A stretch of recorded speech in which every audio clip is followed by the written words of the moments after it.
Tout au long du fleuve Sénégal, qui parcourt le Mali, la Mauritanie et le Sénégal, existe un fort exode rural.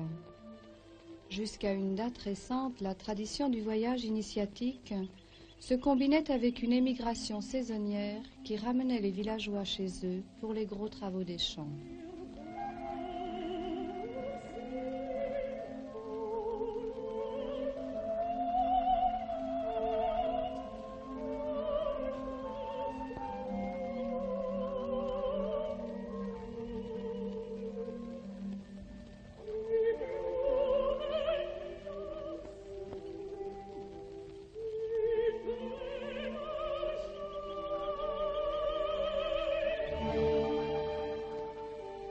Les sécheresses des 10 dernières années ont transformé cette émigration saisonnière en un exode massif et durable qui absorbe 70 à 80% de la population masculine active. Ces aventuriers, comme on les appelle au village, partent en majorité pour la France ou pour d'autres pays d'Afrique. Les villages des bords du fleuve Sénégal sont surtout peuplés de femmes, d'enfants et de vieux. Quelques hommes jeunes restent dans chaque famille pour assurer les gros travaux des champs, mais tous ont le désir de partir. Partir, rester, revenir, repartir est l'une des préoccupations essentielles de qui doit subvenir aux besoins d'une famille.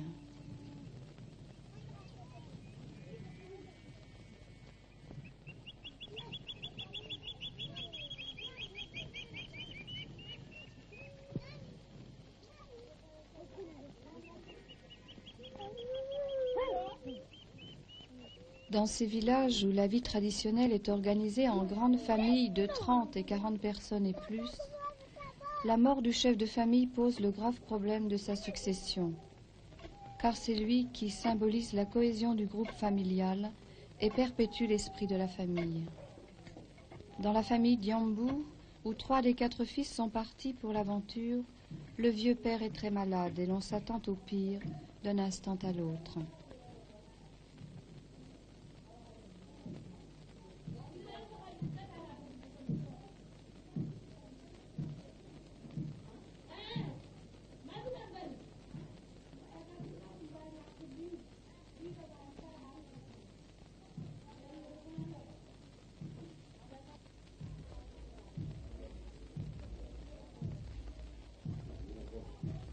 Le vieux Siliman a rendu l'âme. Qui va le remplacer? Tigida, la vieille mère, n'hésite pas. C'est Diambou qui doit succéder à son père et devenir le chef de famille. Mais il est à Paris et n'est pas revenu depuis 10 ans. Il faut le prévenir tout de suite.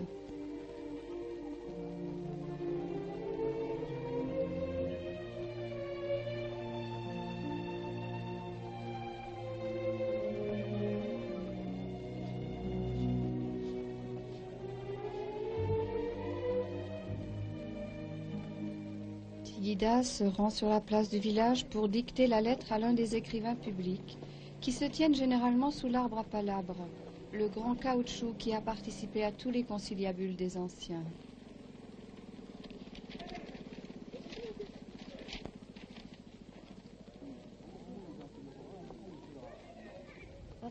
Ton père est décédé. Reviens, nous avons besoin de toi. Que Dieu te protège.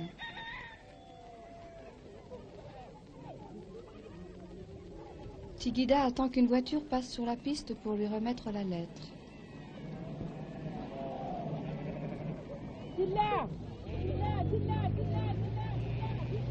Quelqu'un doit repartir pour la France dans un village voisin. Silla lui confiera la lettre. C'est le moyen le plus rapide pour que Diambou apprenne la nouvelle.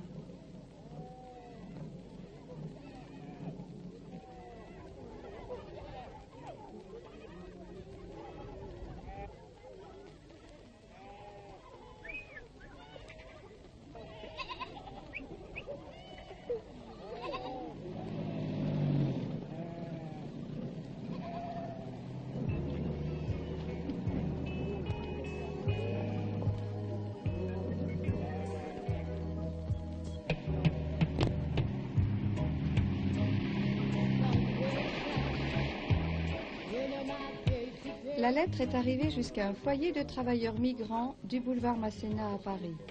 C'est dimanche. Le jeune Bakary écoute son aîné lui parler du pays. On vient de lui remettre la lettre pour Diambou.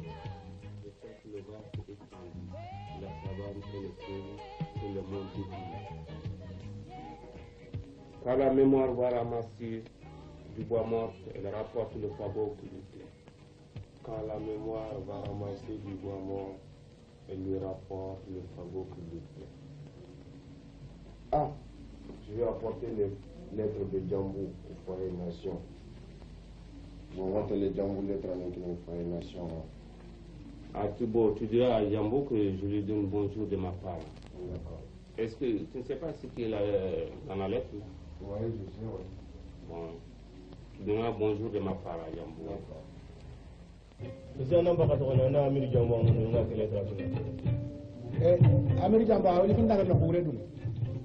Merci.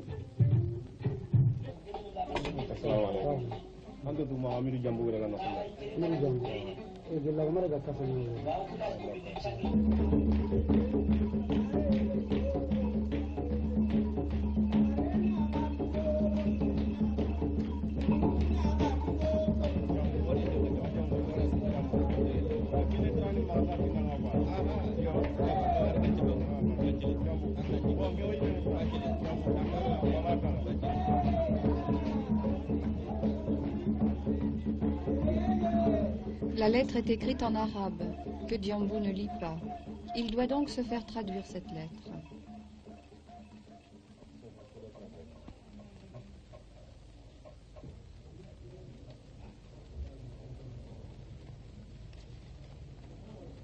الحمد لله الذي لا بد من لقائه ولا ينجو هاربا عن قضائه والصلاة والسلام على أشرف المرسلين. Jambu komi o sarana on sarana keɓe ga donga tohongani Souleymani Jambu idi Kenya Fatiyel liti awa o gillam ɗiɗanga Chouaibou Jambu kallen kenga ano dow suye bani sowata honi waga kallen dukko o addu wonandanga komi nayan to dama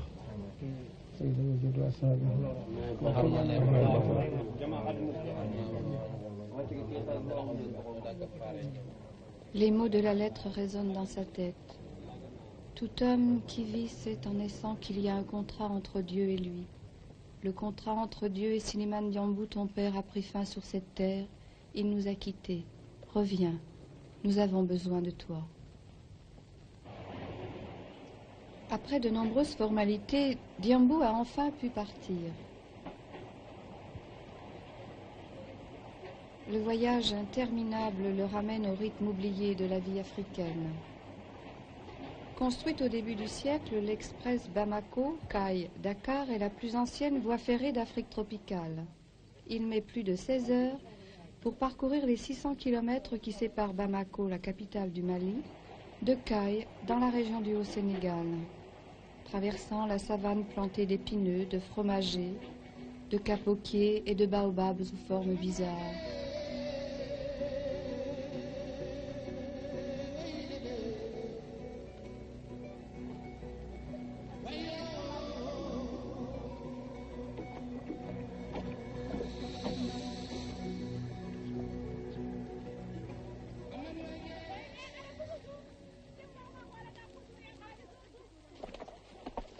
Depuis la haute falaise d'argile qui marque les limites des hautes eaux à la saison des pluies, les enfants l'ont vu arriver et se précipitent.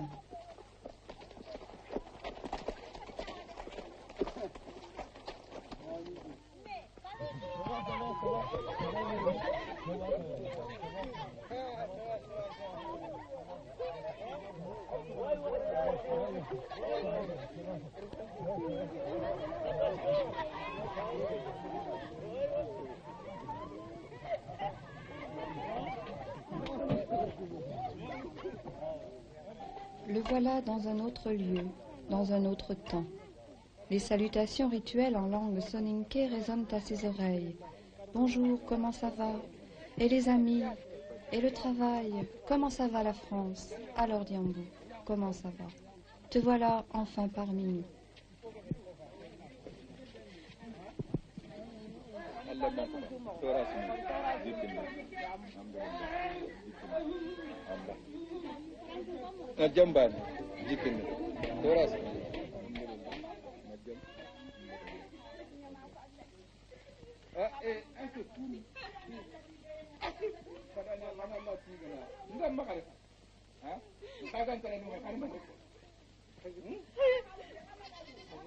Ne pleure pas, Djeneba.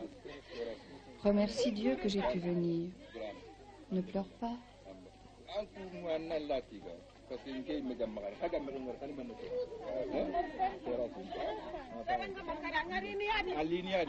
Il revoit enfin sa mère, ses tantes, ses sœurs, ses cousines et toute la famille qui se pressent autour de lui.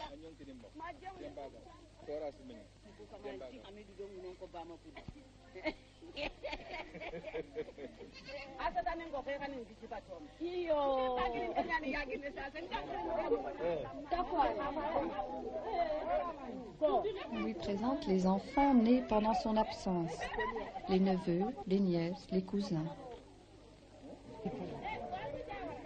Et voici le petit Siliman qui porte le nom de son père, car il est né le lendemain de sa mort.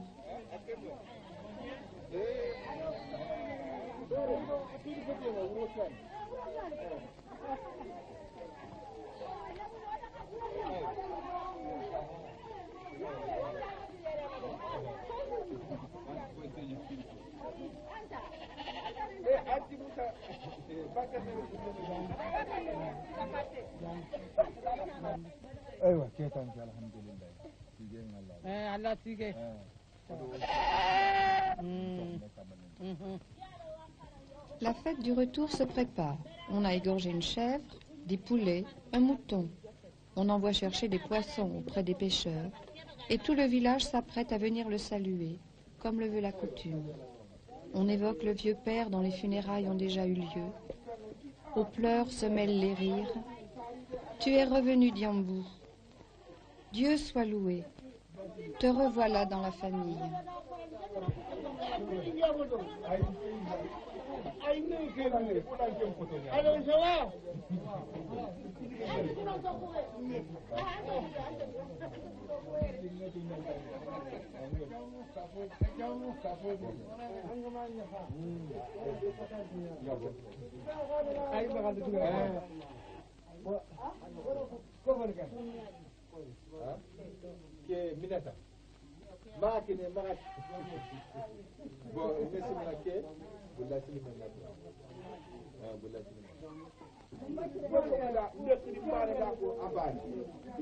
Et voici les femmes de sa classe d'âge qui partageaient ces jeux d'enfants. Ensemble sous l'auvent, ils évoquent des souvenirs.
Bon, en descendant ici, elle ne peut pas remonter. Il faut qu'il y ait la pirogue qui vienne ici. Et la pirogue, il paraît qu'il est impossible de l'amener ici.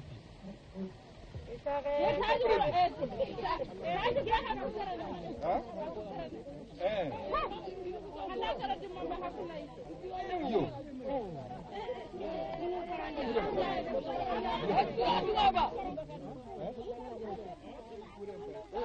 Diambour accompagne sa vieille tante venue tout exprès pour le voir et qui habite de l'autre côté du fleuve.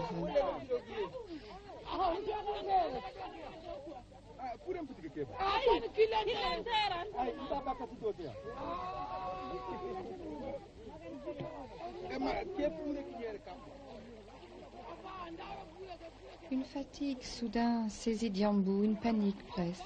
Hier encore, il était dans le tintamarre de la ville, seul dans la foule, et aujourd'hui, cette profusion d'échanges qui déferle de partout, c'est presque trop tout d'un coup. Qui est-il devenu? À quel monde appartient-il? Il ne sait plus. Il faut qu'il parle à ses amis, qu'il demande conseil, qu'il prenne rapidement une décision.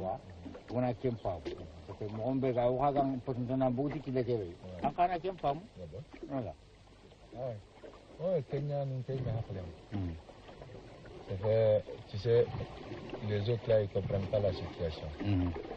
Mais toi, tu as assez voyagé. Oui. Tu as fait la France. Tu connais la situation en France.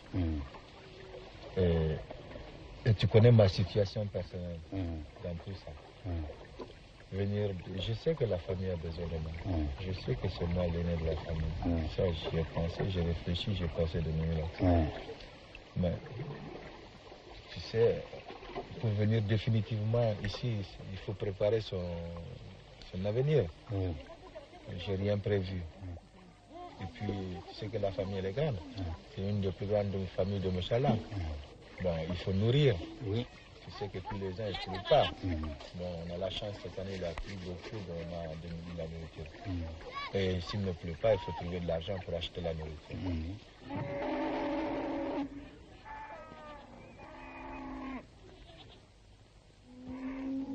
Le troupeau du village représente la richesse de ses habitants. Les vaches donnent le lait pour nourrir la famille et les bœufs sont utilisés pour le labour. On ne vend les bêtes qu'en cas extrême et on ne les tue que pour les grandes occasions, mariages ou funérailles. Le berger du village, un peu l'aidé de ses enfants, conduit chaque matin et chaque soir les bêtes boire au fleuve.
Alors tu pars en brousse aujourd'hui?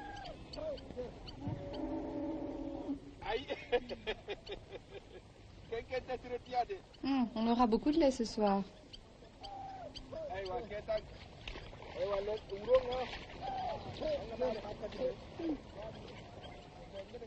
À ce soir, à ton retour, on discutera de ce que je t'ai demandé.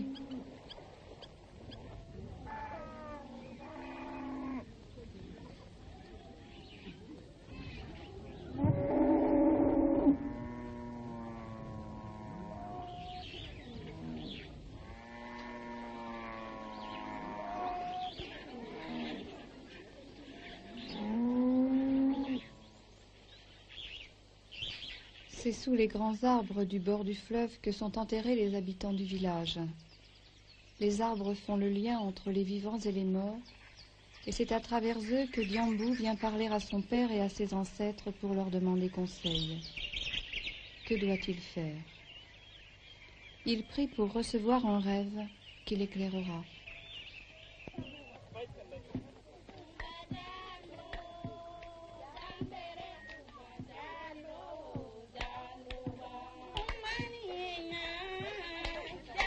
Sous le grand acacia de la cour, les femmes pilent le mil, le maïs, le sorgho et l'arachide, qui seront ensuite tamisés, puis pilés à nouveau jusqu'à obtention de farine et de semoule de différentes grosseurs.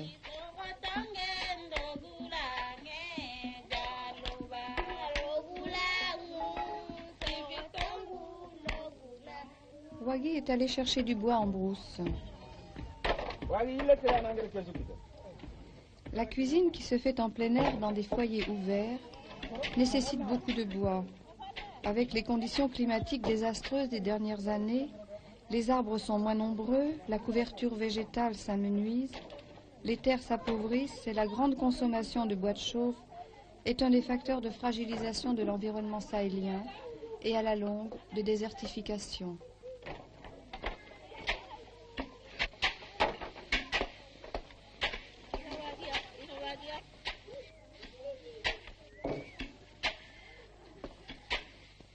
Chaque femme prend sa part de bois qu'elle utilisera quand elle sera de tour de cuisine pour toute la famille.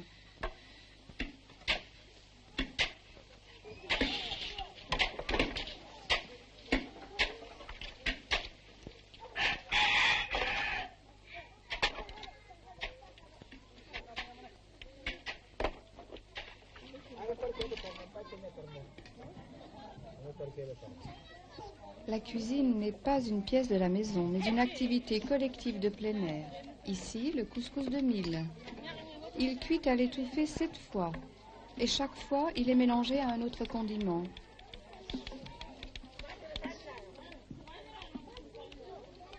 Aminata fait un nouveau mélange. Cette fois, elle mêle au mil la poudre de baobab qui facilite la digestion. Pendant que Niamey, entouré de ses enfants, tamise patiemment les différentes moutures obtenues par pilage. Le chef de famille distribue chaque jour les céréales nécessaires pour toute la famille. C'est lui qui détient la clé du grenier familial où sont rangées les récoltes. Le déjeuner des femmes.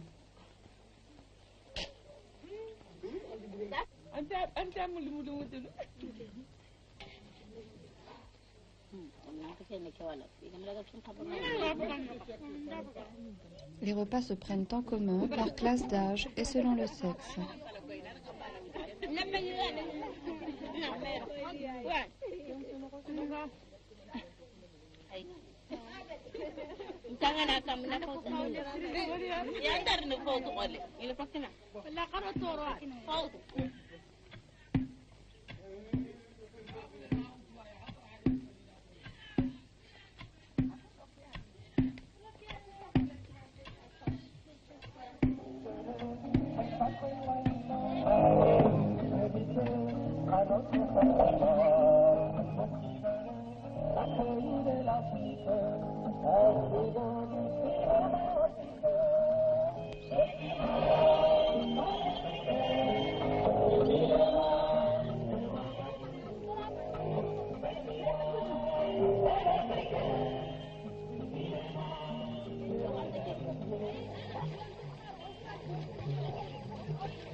Le fleuve Sénégal est un lieu de détente et de travail où se retrouvent femmes et enfants.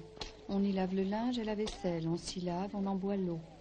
À la saison sèche, quand il ne reste qu'un filet d'eau, on se désole et on attend la pluie.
Dans l'après-midi, aux heures les plus chaudes, détente sous l'auvent.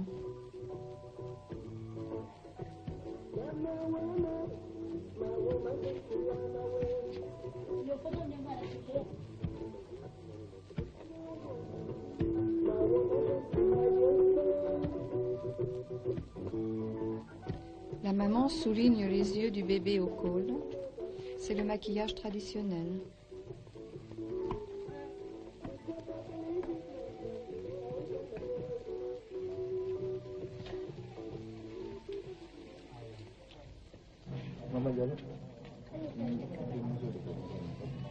L'épouse d'un des fils qui est à Paris a envoyé une poupée pour sa fille restée chez ses parents au village voisin.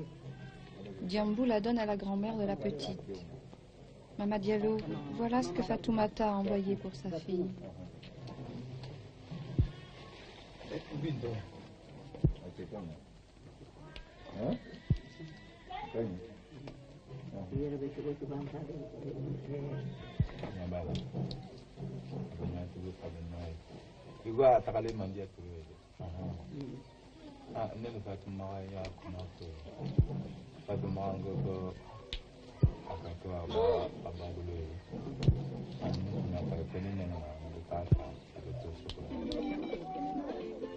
Un marchand ambulant vient proposer ses marchandises.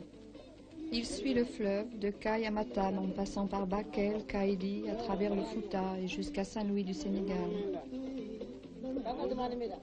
Combien ça coûte? Donne 600 francs. Oh, c'est trop cher.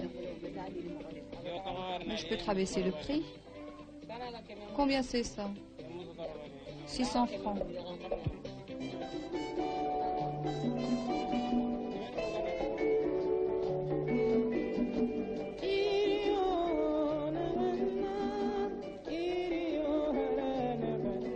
Le marchand est reparti avec son transistor et son vélo, dormir quelque part sous les étoiles.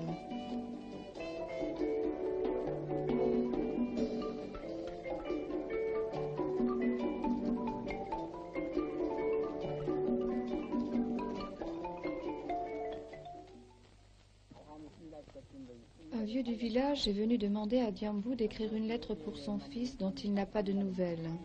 Diambou, qu'est-ce que vous écrivez comme des lettres? J'écris une lettre pour le vieux, pour son fils. Il est à où? À Paris. Ah, c'est ça que le vieux est venu pour ça? Oui. Qu'est-ce qu'il veut faire aujourd'hui? Ben, il a perdu l'adresse. Je ne sais plus s'il habite la même adresse, oui ou non. Normalement, c'est Saint-Blaise. Voilà, c'est ce que je cherchais. Rue Saint-Blaise. C'est mal écrit là.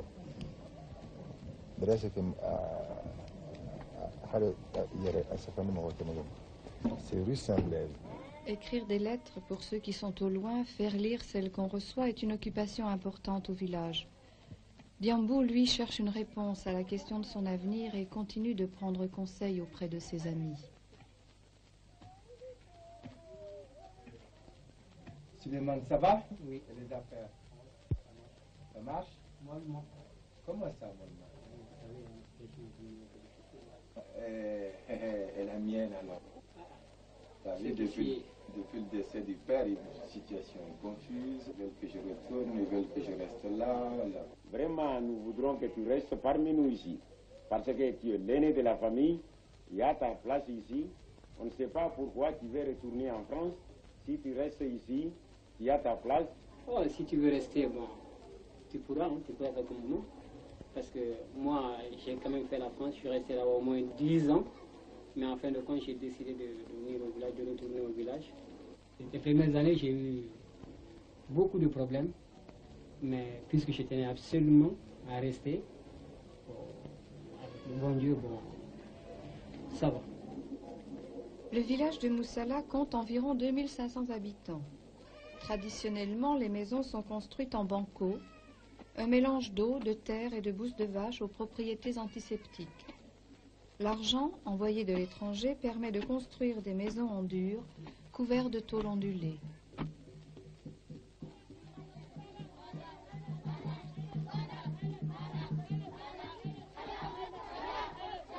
À l'école coranique, les enfants apprennent à lire et à écrire l'arabe en récitant les versets du Coran.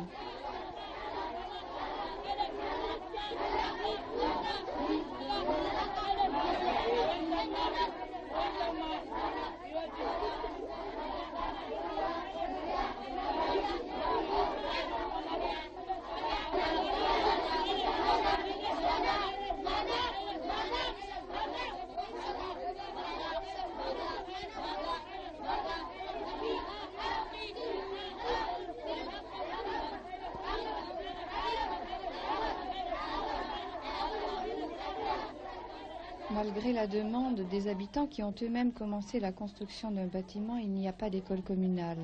Certains enfants se rendent chaque jour à pied à l'école du chef-lieu de canton distant de 7 km.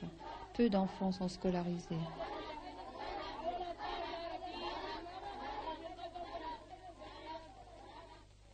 Depuis plusieurs jours, les tam-tams résonnent dans le village.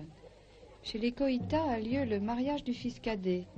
Diambou a été convié à la fête où il va rencontrer de nombreux amis.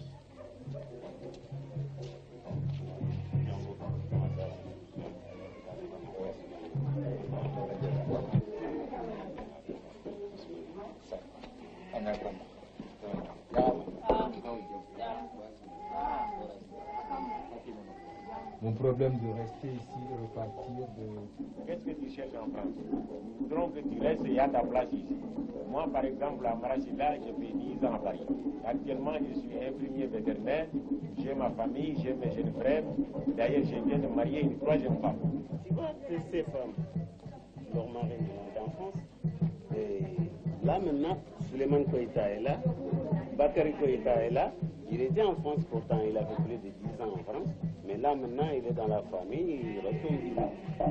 Toi, Djambo, on ne t'empêche pas de partir en France. Mais il ne fallait pas rester. Si tu vas au bout de 6 mois, tu retournes à la famille, au bout de 2 ou 3 fois, et tu restes en famille parce que tu es devenu chef de la famille maintenant.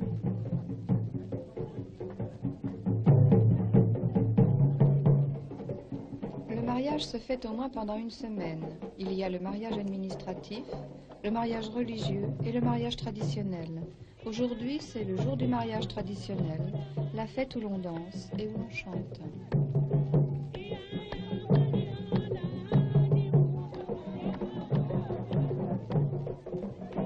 La mariée, cachée dans sa maison, ne sera pas visible pendant toute une semaine.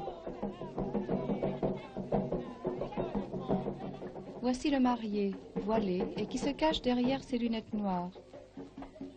La cérémonie et ses fastes endettent souvent les familles pour de nombreuses années. Mais c'est la tradition, chacun s'y soumet.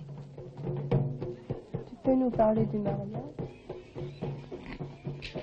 Si on marie, on ne dit rien à toi. Si tu aimes l'homme ou si tu n'aimes pas, on te donne comme ça. Ou le jour du mariage, donc la nuit, vous allez t'accompagner chez ton mari. Tous les villages, c'est comme ça. On ne te demande pas si tu aimes ou si tu n'aimes pas. Ce n'est pas ici. Et qui est-ce qui décide quel mari ou quel mari? C'est nos parents. Tu n'avais jamais vu ton mari? Il m'a vu parce qu'il était à l'école à Thiès, chez mes parents. À cet moment, j'étais gosse. Mais moi-même, je ne l'ai pas vu. Il est à Paris? Oui, il était à Paris. Mais avant de me marier, il était à Paris. Il m'a marié. On a fait un mois ensemble ici. Il est parti. Il a fait 13 mois. Et puis il est revenu. Il est parti. Je suis mariée maintenant, ça vous dit 10 ans. 10 ans? Oui, 10 ans. Tu as combien d'enfants? 3 enfants. Une fille et 2 garçons. Il faut me donner, je vais lui donner du sang.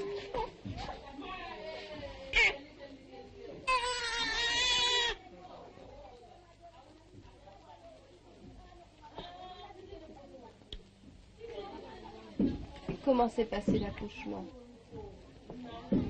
difficile. Tu as accouché à l'hôpital? Non, ici. Comment ça s'est passé? Je suis accouchée seule dans ma chambre. Quand le bébé est tombé, j'ai fait appeler ma mère. Elle est venue. On a fait couper. Et puis ils ont fait laver le bébé. Le marié, précédé des tam-tams, se rend en cortège dans la maison de la famille de la mariée. C'est là que la vraie fête va commencer.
Grande affluence pour la prière du vendredi à la mosquée.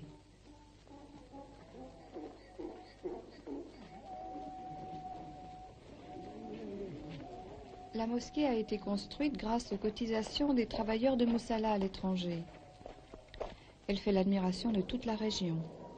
Après la mosquée, on reconstruira l'école et un dispensaire.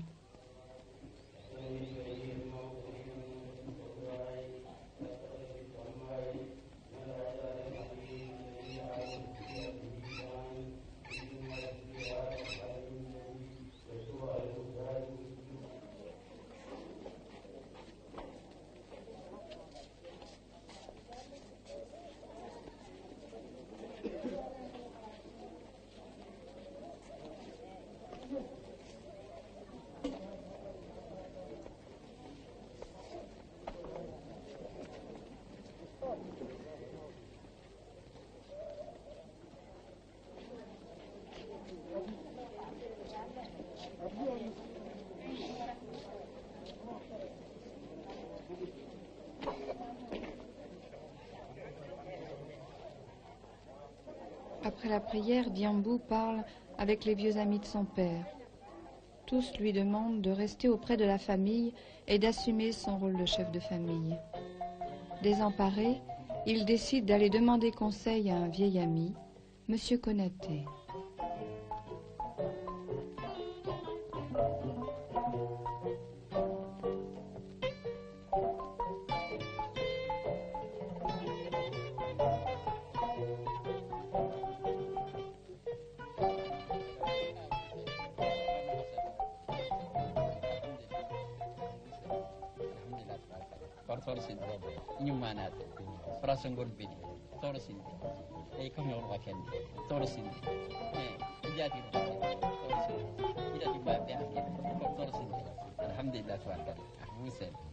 Sungo komen beje korira ke Musala kana situ la toro sinte alhamdulillah tabarakallah mais ça fait nerf de cas problème qui a racisme parce que je ne sais pas dans quelle position je me trouve. Je voudrais retourner en France. Les parents me demandent de rester ici. Je me trouve en porte-à-faux. Je ne sais pas quoi faire.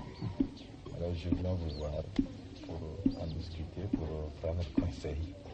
D'abord, je te demande si tu travailles en France. Beaucoup de choses là-bas. Mais en même temps, je suis l'aîné de la famille maintenant.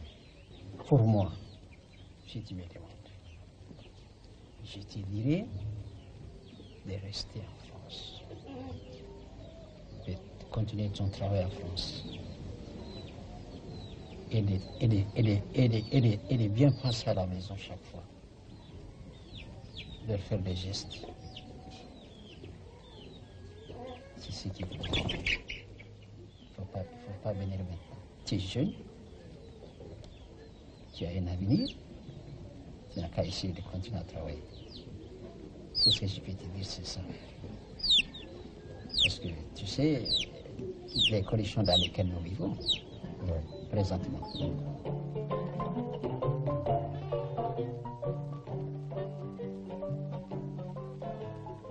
Diambou se rend chez Toumani pour consulter les oracles et entendre la réponse des Koris. Comment ça va, Diambou? Et les amis? Et ton travail? Et la France? Et le président de la France? Comment il va?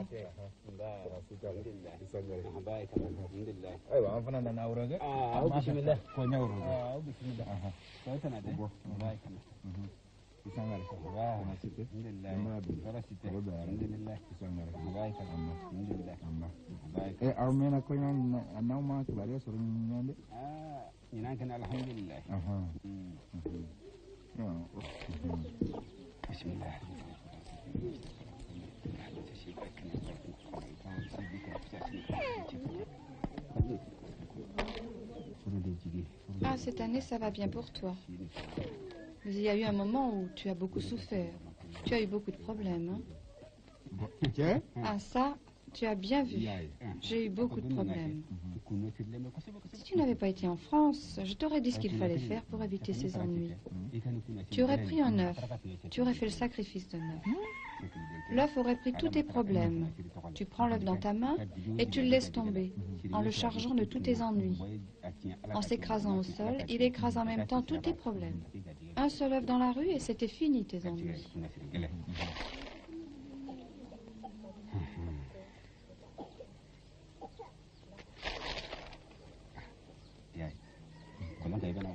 Maintenant, tu vas avoir du bonheur.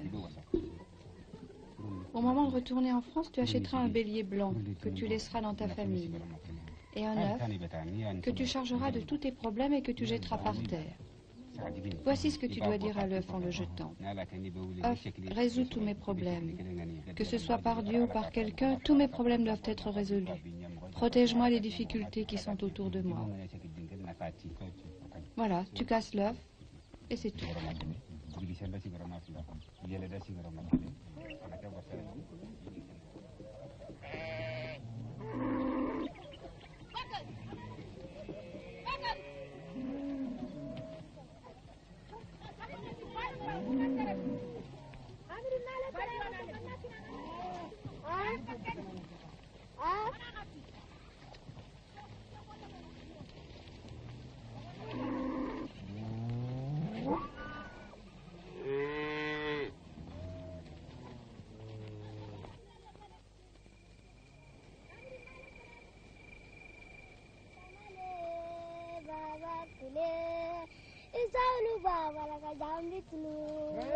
Dans la cour, sous l'auvent de chaque maison, à la nuit tombée, on allume un feu où les enfants se réchauffent.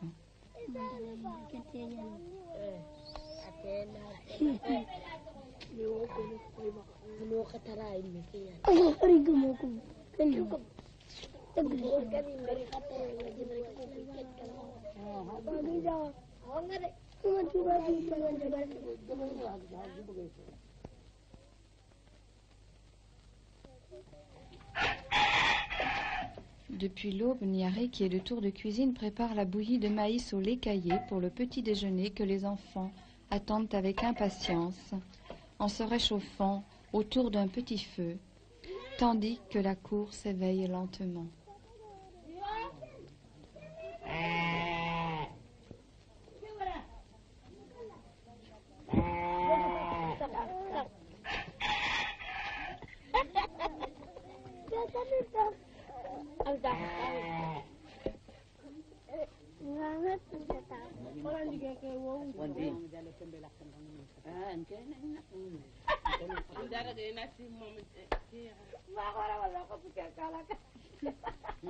Les cuillères sont des courges coupées en deux, puis séchées, creusées et grattées. Elles sont parfois décorées.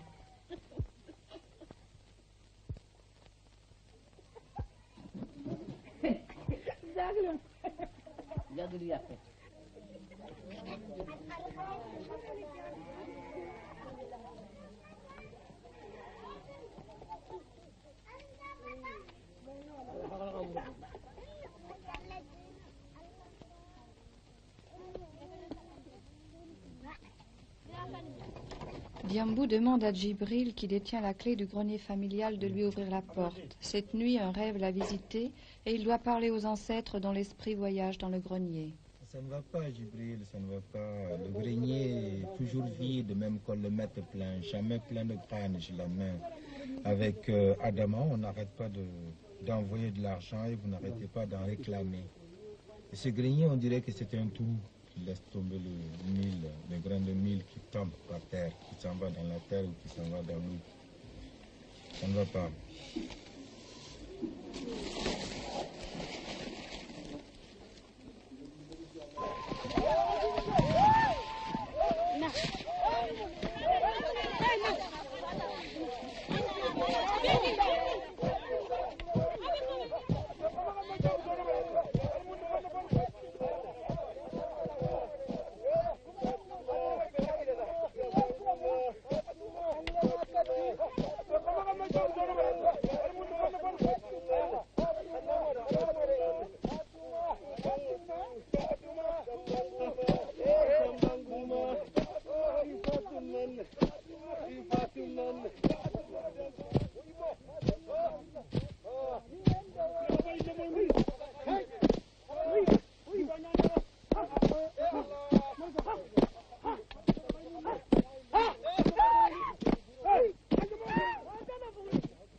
La récolte du mil est un travail collectif, comme tous les autres travaux au village.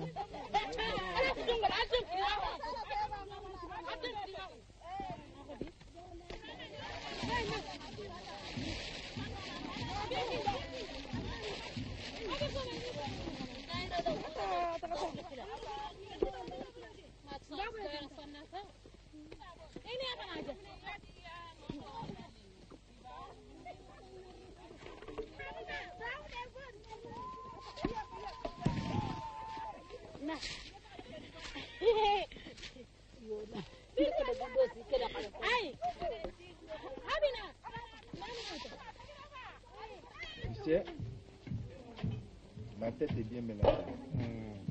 Toi, tu me demandes de rester ici. Je dois rester ici. Mais si je reste ici, il faut que j'accomplisse mon travail, ma place, que toi tu attends. Et je crois que je ne me sens pas encore assez instruit. Tu sais, la tradition veut qu'on apprenne par le voyage, par les gens, par les grandes personnes, par les vieux, dans tout le monde entier, à vivre bien. Pour être mûr, toi tu veux que je reste là. Maintenant, je voudrais que tu me donnes la permission de partir encore longtemps.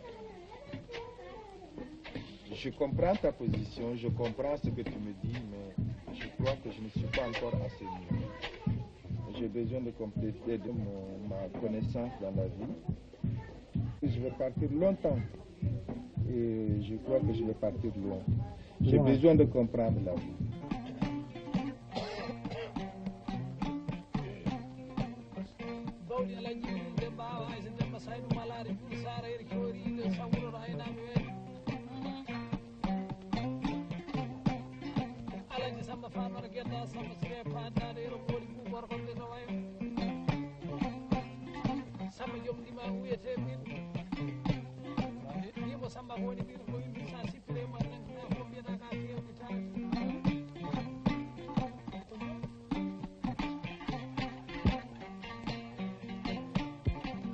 boɗejo nene sere ma ɗo so suuti jungoran ñiglum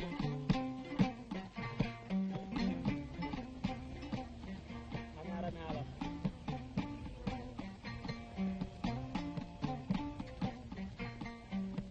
tanna ñoholi a gani kittenguto a ñoholi ke a fayi kittenguto kadi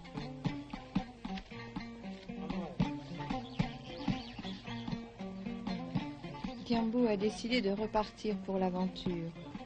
Il écoute une dernière fois résonner les chants des bergers peuls, regarde encore les femmes monter et descendre inlassablement la haute falaise d'argile, et résolument, il tourne le dos à son enfance pour entrer dans l'avenir. Mais il sait qu'un jour, il reviendra au village, vivre au bord du fleuve Sénégal où il est né.